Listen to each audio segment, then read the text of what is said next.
typically I get interested in a subject because of an emotional connection to it. I like to say that it starts here and not here. It's using, there's a visceral connection before there's a intellectual connection. But I feel like the work's not complete unless there's something intellectually stimulating and, something that could bring an audience in on multi-levels. And so it usually starts with the simplest thing, where you Google a subject and then you start to learn a little bit more. And the web is such a great metaphor to how I do my research, which is, one link goes to another link, goes to another link. And, that might be one book to another book to another book or an article, but it's that same process where the bibliography of one book might lead me to something else. And I like that kind of sprawling, and you don't know where you're going to end up. One of the things that came about with the research I was doing for this summer was that there's a taxidermy place that was very near to my hometown in New Jersey, where the guy was the last full-time taxidermist for the Museum of Natural History in New York. And so I went home, saw my hometown, and went right next door and saw this little taxidermy shop.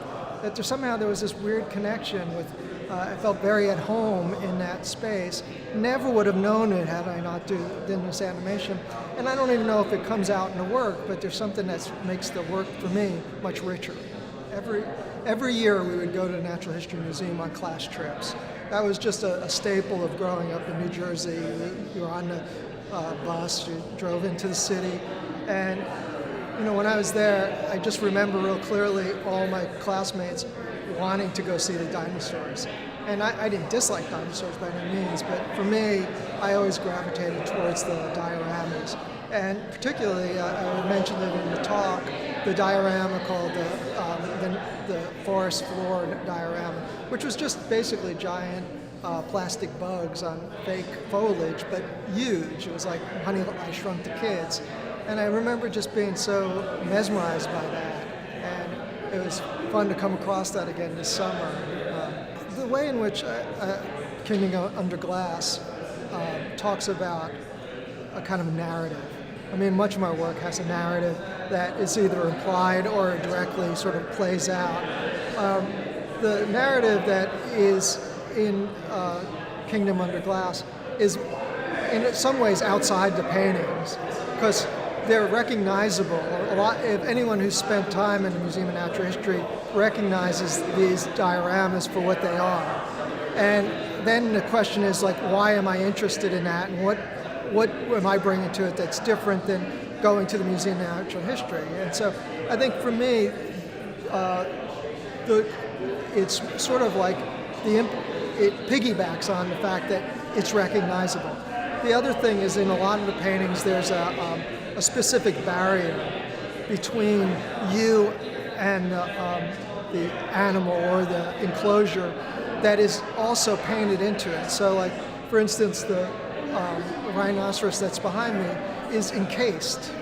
And so even though it's taking up the majority of the painting and you're looking at the painting of the rhinoceros, you're also looking at the outside of the case. And so you're placed not only outside the painting, but also outside the rhinoceros.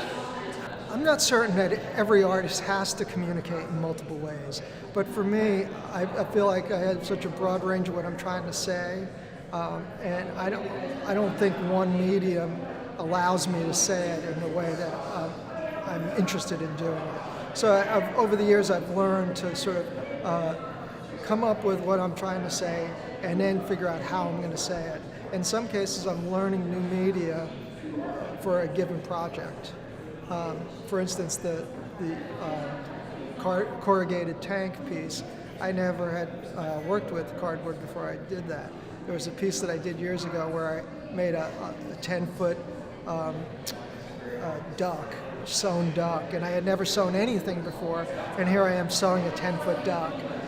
Sometimes being a little bit naive is a good thing, because I'll try stuff that I wouldn't if I knew how to do it.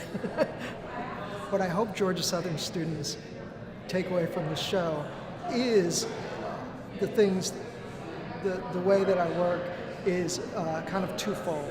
One, and going back to this idea of emotion and headiness, that I hope that they're drawn in by the aesthetics of it. I'm interested in making a beautiful painting. If I were a writer, I'd want to turn the perfect phrase. It's that kind of analogy with the painting. So I hope they're drawn to it for that reason, but then I hope they linger because there's a message that's, I think, pretty vital and important that's underneath it. And I feel like I'm enigmatic enough where they can draw some of their own conclusions. It's not a kind of a didactic message.